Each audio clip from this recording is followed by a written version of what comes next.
The NDP talked a good game about, wanting to get this bill through and yet put up a number of roadblocks. Tonight, finger pointing between the Liberals and the NDP following the killing of the First Nations Clean Water Act. I was strongly encouraged and urged to do this. The country's first Mi'kmaq MP has announced he too will run for leader of the Liberal Party. I feel like we have enabled our people for far too long. And a community member is speaking out following an apparent drug epidemic in Membertou.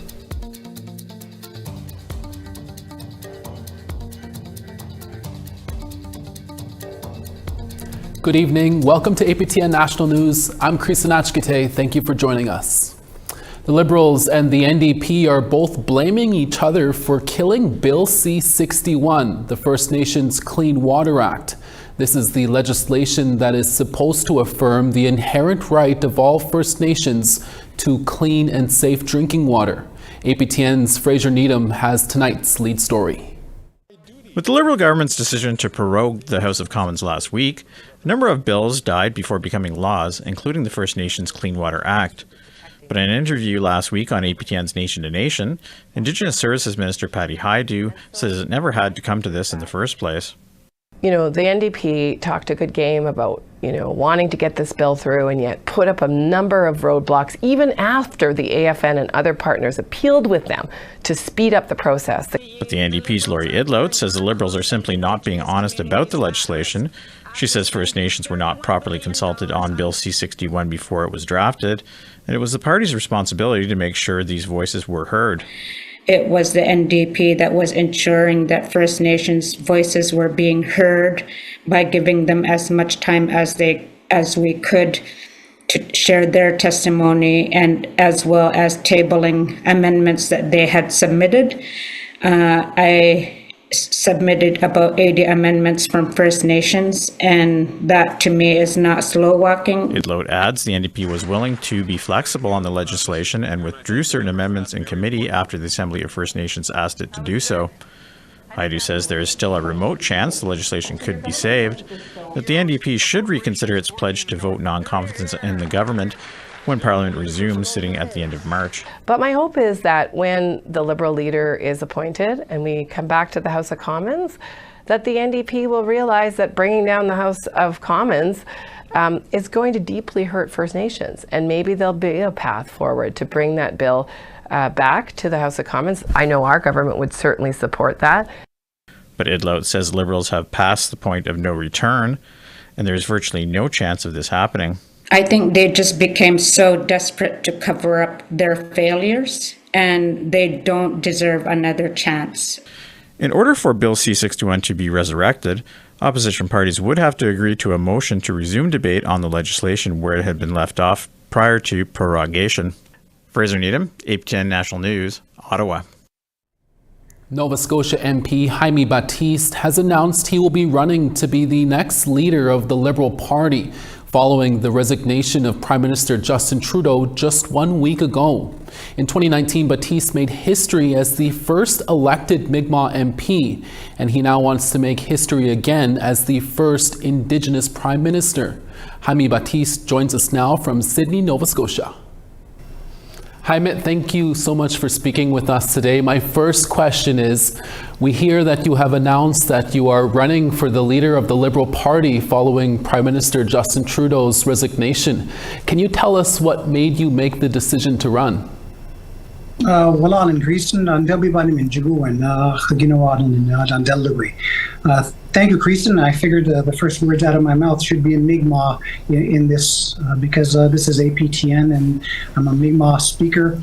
I was strongly encouraged and urged to do this. I was, once the Prime Minister stepped down, I had so many people reaching out to me saying, you need to throw your name in the ring. You need to be a strong Indigenous voice. You have a platform that no one else has. I was really, honored by that. And I said, I knew it was a real tough task. And I knew that $350,000 is a lot to raise. But I felt, there always has to be a first. And before there was a Premier Wap Canoe, there had to be an Elijah Harper. Before there was a President Obama, there had to be a Jesse Jackson. There always has to be someone who's the first to try, even if those first steps that they take are just to pave the way forward for future generations. And I felt I needed to create some excitement in this race to ensure that the Indigenous voices were heard, reconciliation, environmental issues, social justice. These are what I continue to stand for, and I really believe that that's a big part of why I want to have my name on the ballot and to see if I can do this. Jaime, what was your reaction of hearing the Prime Minister announcing that he was resigning? This was your leader.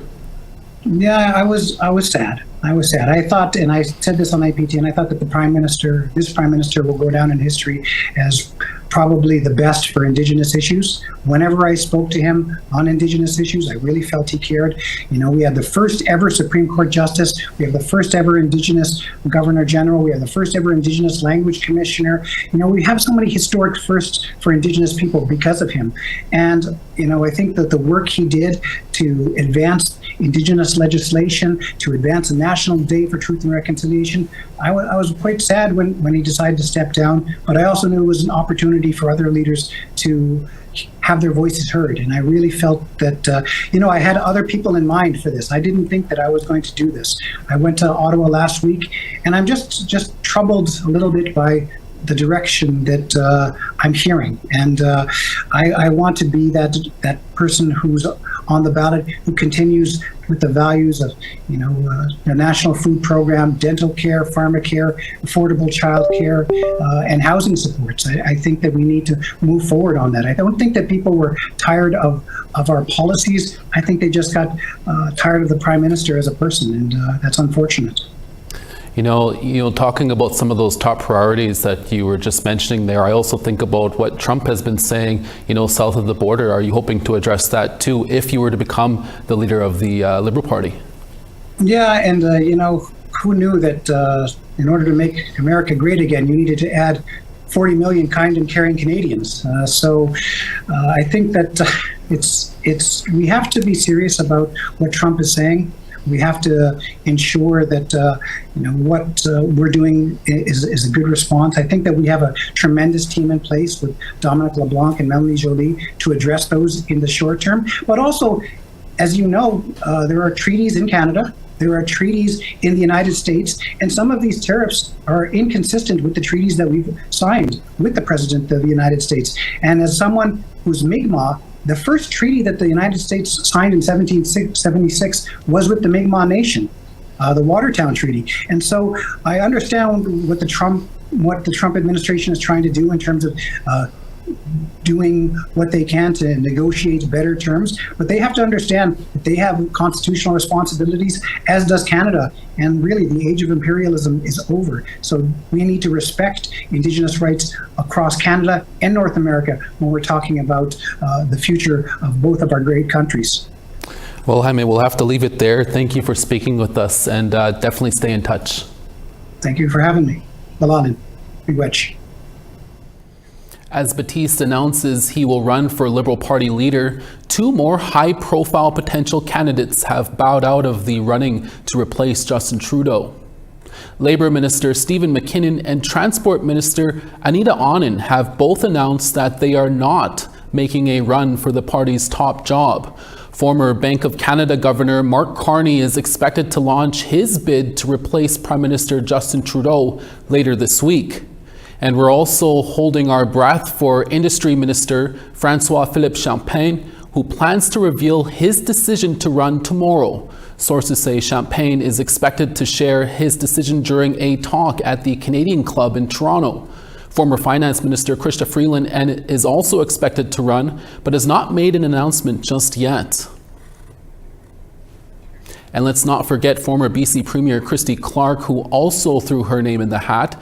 And to other news, the Insurance Bureau of Canada says damage caused by severe weather events in 2024 was more than $8 billion for the first time ever.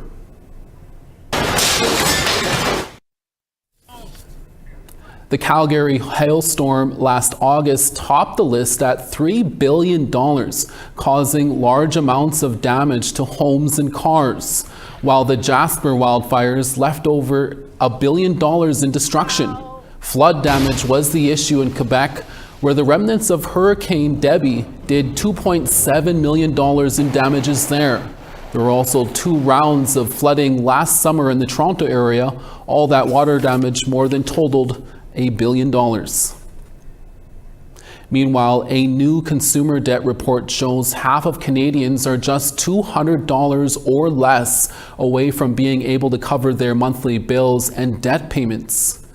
The survey conducted by Ipsos found fewer Canadians expect their debt situation to improve in the coming year, and a growing number believe it will worsen. More than half say they don't think they will be able to cover all their living and family expenses in the next year without accruing more debt.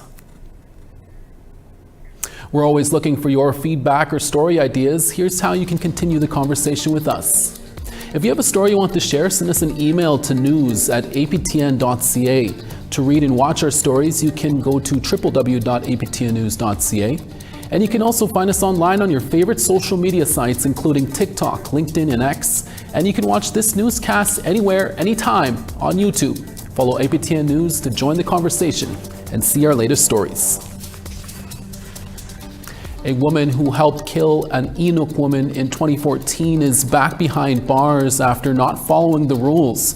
That story when we're back in about 3 minutes.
Welcome back. A woman charged with second-degree murder of a pregnant Inuk woman from Labrador in 2014 is back in jail after breaking the rules of her 30 days of unescorted leave.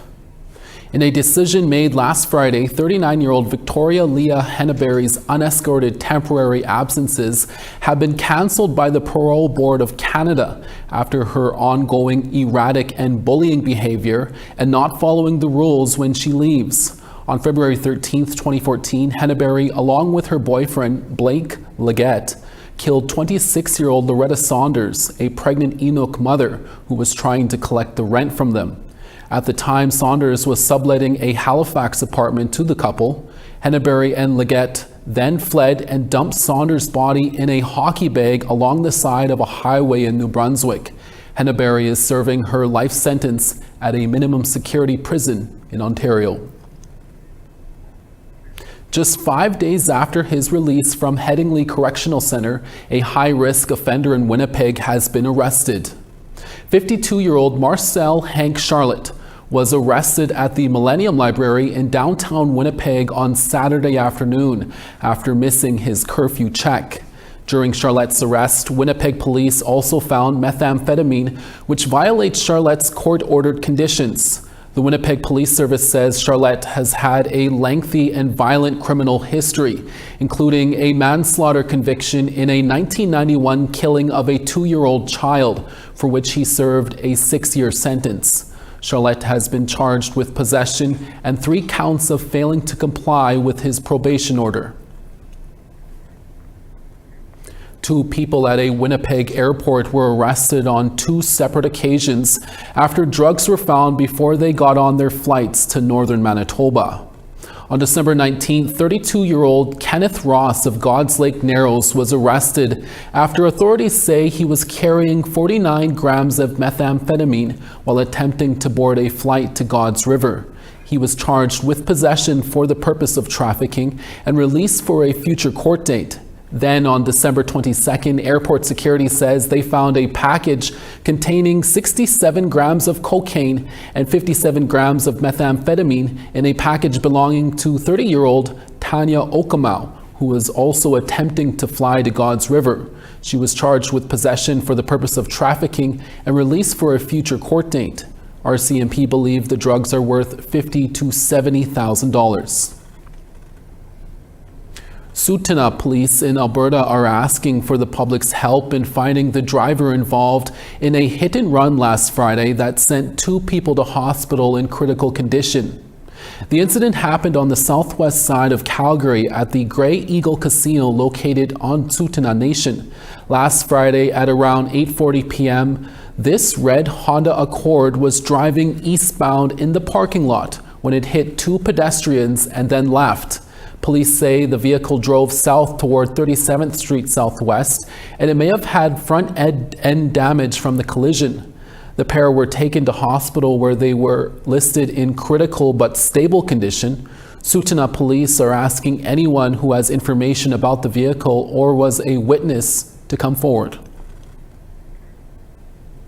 A member of the Member 2 Mi'kmaq Nation in Cape Breton, Nova Scotia, says there is a drug epidemic devastating the lives of people in her community. Candice Denny Paul wrote an open letter to leadership. It included suggestions on how Mi'kmaq traditions could help keep her community safe. Chief and Council have now accepted her letter during a meeting last week. Denny Paul recently spoke to our TR Wheatley. Here's that interview. Thank you for joining us. What are some of the Mi'kmaq traditions you suggest in your letter that can improve the situation in Member 2?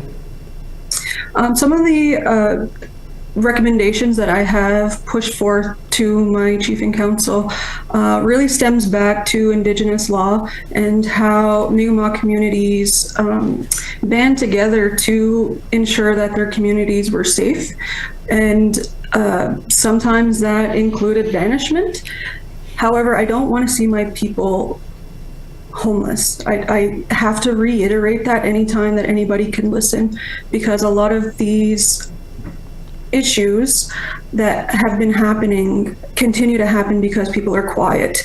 And the harsh reality is that if we keep quiet, it's going to continue, and we need to band together to protect our community and protect our people.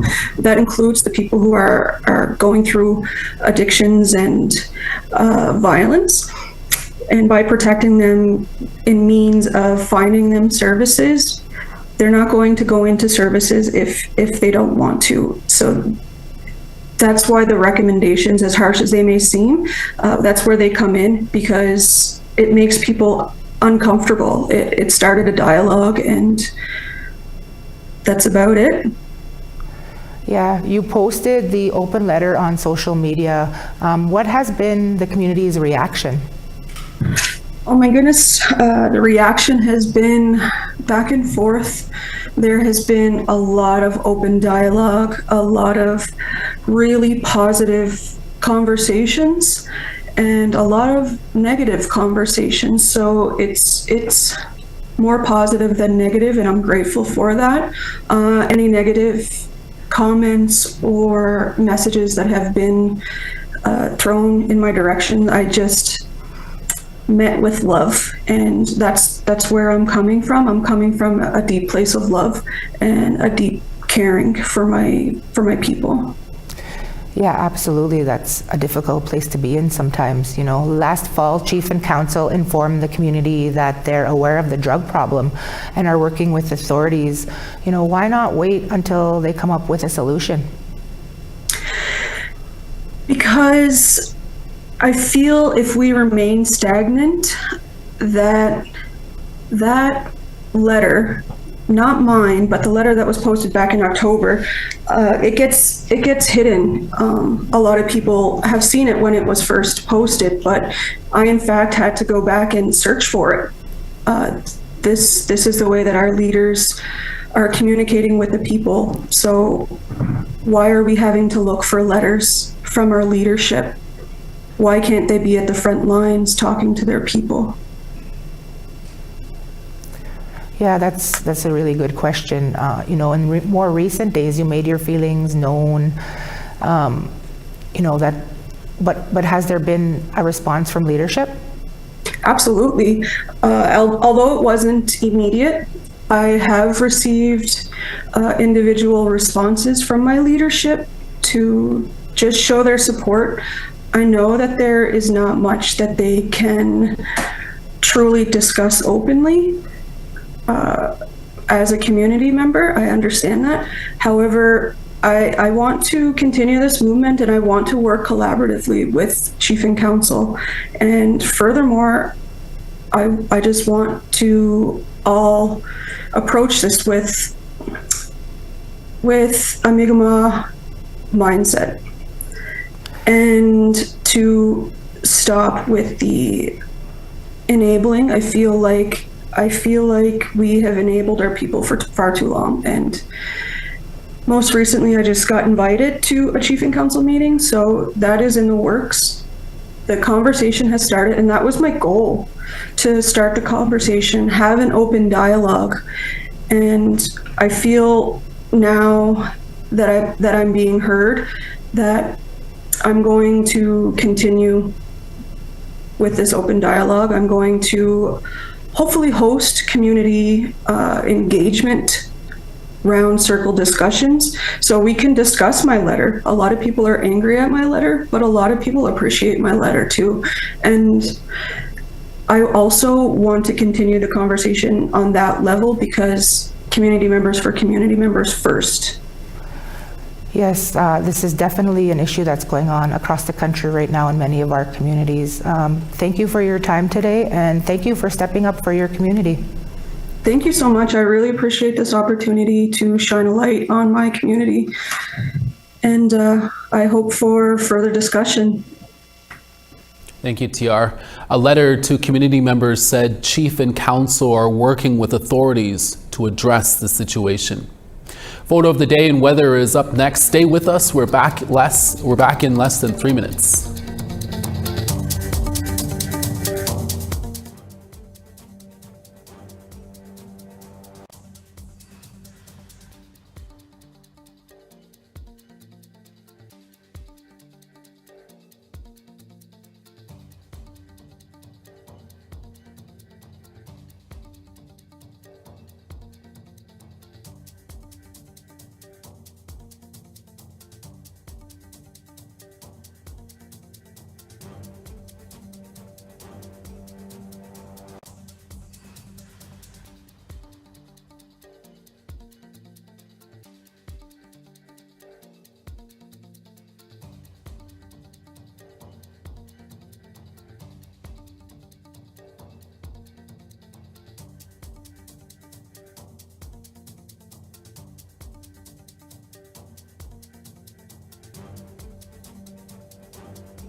Welcome back. Time now for our photo of the day. It was a great day for ice fishing, and our Jason Corshane posed with this beauty of a walleye that he caught near his home community of Saugeen First Nation, located in Manitoba. Ever deadly there, Jay. Send us your photos to share at aptn.ca for the chance to be our next photo of the day. Now let's take a look at tomorrow's weather forecast. Over on the east coast, Halifax 0, Charlottetown -3. The Grand River -8, Kuujjuaq -10. Val d'Or -8, Quebec City -3. Partly cloudy in Toronto at -5, Sault Ste. Marie -7. Sioux Lookout -17, Big Trout Lake -18. Churchill -15, Thompson -17. Gimli -18, Winnipeg -18 as well. Yorkton -10, Saskatoon -6. -4 in Uranium City, Meadow Lake 0. In the Prairies, high level 5, Fort McMurray 4. Red Deer 2, Calgary 7. Campbell River 6, Kamloops 1. Dease Lake 4, Fort Nelson 1. -4 in Old Crow, Dawson -12. Wrigley -9, Yellowknife -1. Sax Harbor -7, Pawatuck -2. Baker Lake -18, Chesterfield -19. And Clyde River -24, Iqaluit -21.